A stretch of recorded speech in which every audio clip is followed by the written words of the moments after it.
আজ আমি আপনাদের সাথে শেয়ার করব গুজরাটের বিখ্যাত খামান ধোকলা রেসিপি। এবার সবার প্রথমে এই ধোকলা বানানোর জন্য আমি এখানে একটা পাত্র নিয়েছি।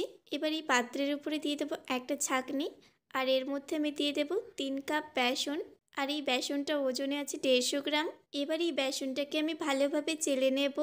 বেসনটা এখন ভালোভাবে চেলে নেওয়া হয়ে গেছে। এবার এর মধ্যে কিছু উপকরণ দিয়ে দিতে হবে। সবার প্রথমে এর মধ্যে দিয়ে দেব স্বাদ অনুযায়ী লবণ, দিয়ে দেব 1 চামচ চিনি, তারপর দিয়ে দেব সামান্য পরিমাণে হলুদ গুঁড়ো। এবার আমি এর মধ্যে দিয়ে দেব গ্রেট করে নেওয়া আদা ও কাঁচা লঙ্কা। এবার এই সমস্ত উপকরণ প্রথমে একসাথে ভালোভাবে মিশিয়ে নেব। তারপর আমি এর মধ্যে দিয়ে দেব 1 চামচ লেবুর রস। এবার এই লেবুর রসটা দিয়েও আবারও সব কিছুকে একসাথে ভালোভাবে মিশিয়ে নেব। সব কিছুকে একসাথে ভালোভাবে মিশিয়ে নেওয়ার পরে এবার আমি এর মধ্যে অল্প অল্প করে নর্মাল জল দিয়ে একটা ব্যাটার তৈরি করে নেব। আর বন্ধুরা, ধোকলা বানানোর জন্য এই ব্যাটারটা কিন্তু খুব বেশি ঘন করব না, আবার খুব বেশি পাতলাও করব না, একদম মিডিয়াম করে তৈরি করতে হবে। বেশ কিছুক্ষণ সময় নিয়ে আমি এই ধোকলার ব্যাটারটা তৈরি করে নিয়েছি। আর দেখুন, এটা কিন্তু খুব বেশি পাতলাও নেই, আবার খুব বেশি ঘনও নেই। এবার আমি এই ব্যাটারটাকে রেস্টে রেখে দেব মোটামুটি 10 মিনিটের জন্য। 10 মিনিট পর ফিরে এলাম। এবার এর মধ্যে আমি দিয়ে দেব 1 চামচ সাদা তেল। আর এই তেলটা দেওয়ার কারণে ধোকলার মধ্যে ময়শ্চারাইজার ভাবটা খুব সুন্দর থাকবে।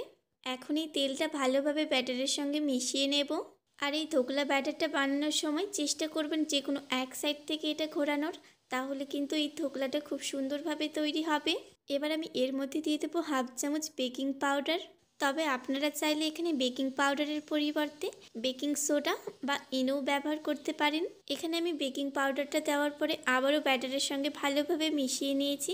আর এখন কিন্তু এই ব্যাটারটাকে আর খুব বেশিক্ষণ বাইরে রাখবো না। এবার আমি যে পাত্রটাতে ধোকলা তৈরি করব সেটাতে আমি ভালোভাবে তেল লাগিয়ে নিয়েছিলাম। এবার এই ব্যাটারটা আমি এর মধ্যে দিয়ে দেব। আর এই ধোকলাটা বানানোর জন্য একটা কড়াইয়ে আমি পরিমাণ অনুযায়ী জল দিয়ে জলটাকে খুব ভালোভাবে গরম করে নিয়েছি। আর মাঝখানে একটা স্ট্যান্ড বসিয়ে দিয়েছি।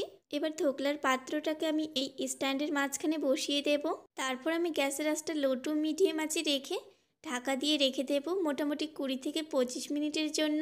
আর বন্ধুরা, যে পাত্রটা দিয়ে ঢাকা দেবেন সেটাতে দেখবেন যাতে কোনো রকম ছিদ্র না থাকে। আমি ফিরে এলাম 25 মিনিট পরে। এখন ঢাকাটা খুলে নেব। আর এই দেখুন বন্ধুরা, ধোকলাটা ঠিক কতটা সুন্দরভাবে ফুলে উঠেছে আপনারা দেখেই বুঝতে পারছেন। এবার আমি গ্যাস অফ করে এই ধোকলার পাত্রটাকে নামিয়ে নেব। তারপর কিছুটা হালকা করে ঠান্ডা করে নেব প্রথমে। আর এরই মাঝে কিন্তু ধোকলার জন্য একটা সিরাপ তৈরি করে নেব। এবার একটা প্যানে আমি নিয়ে নেব পরিমাণ অনুযায়ী সাদা তেল। এবার এই তেলের মধ্যে দিয়ে দেবো 1 চামচ কালো সর্ষে।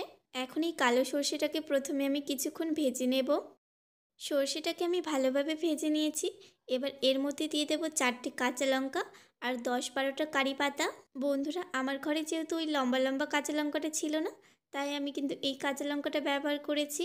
এবার কারি পাতা ও কাঁচা লঙ্কাটাকে প্রথমে আমি কিছুক্ষণ ভালোভাবে ভেজে নেব। সব কিছুকে ভালোভাবে ভেজে নেওয়ার পরে এর মধ্যে আমি দিয়ে দেবো 1 কাপ জল। তারপর আমি এর মধ্যে দিয়ে দেবো 2 চামচ চিনি আর দিয়ে দেবো সামান্য পরিমাণে লবণ। এখন সব কিছুকে আবারও একসঙ্গে নেড়ে চেড়ে নেওয়ার পরে কিছুক্ষণ এই সিরাপটাকে ফুটিয়ে নেব। মোটামুটি 2 মিনিটের মতো সময় নিয়ে এই সিরাপটাকে আমি ভালোভাবে ফুটিয়ে নিয়েছি। এবার এটা আমি গ্যাস অফ করে নামিয়ে নেব। আর এদিকে ধোকলাটাও কিন্তু এখন বেশ অনেকটাই ঠান্ডা হয়ে গেছে। এবার একটা প্লেটে আমি এই ধোকলাটাকে ঢেলে নেব। আর দেখুন বন্ধুরা, খুব সহজেই কিন্তু এই ধোকলাটা বেরিয়ে এলো। দেখুন ধোকলাটা ঠিক কতটা সুন্দরভাবে তৈরি হয়েছে।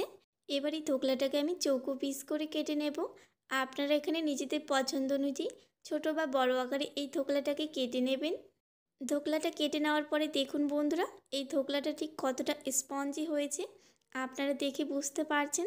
আর এরকম নতুন নতুন রেসিপির ভিডিও পেতে অবশ্যই আমার এই চ্যানেলটি সাবস্ক্রাইব করে পাশে থাকা বেল আইকনটা প্রেস করে নেবেন। এবার আমি যে সিরাপটা তৈরি করলাম সেই সিরাপটা আমি এই ধোকলার উপরে অল্প অল্প করে দিয়ে দেব। আর বন্ধুরা, এই সিরাপটা দেওয়ার সময় খেয়াল রাখতে হবে যাতে ধোকলাটাও খুব বেশি গরম না থাকে আর এই সিরাপটাও যাতে খুব বেশি গরম না থাকে। সিরাপটা আমি ভালোভাবে এই ধোকলার উপরে ছড়িয়ে দিয়েছি। আর দেখুন এই ধোকলাটা ঠিক কতটা লোভনীয় হয়েছে। এবার আমি আপনাদের একটা ধোকলা ভেঙেও দেখাচ্ছি। এই দেখুন বন্ধুরা, ধোকলার ভিতরটা ঠিক কতটা সুন্দরভাবে তৈরি হয়েছে। তো বন্ধুরা, আজকের এই রেসিপিটি আপনাদের কেমন লেগেছে কমেন্ট করে জানাতে একেবারে ভুলবেন না। রেসিপিটি ভালো লাগলে অবশ্যই একটা লাইক আর কমেন্ট করবেন। তার সাথে ভিডিওটি যতটা সম্ভব বন্ধুদের মাঝে শেয়ার করে দেবেন। ভিডিওটি শেষ পর্যন্ত দেখার জন্য সকলকে অসংখ্য ধন্যবাদ।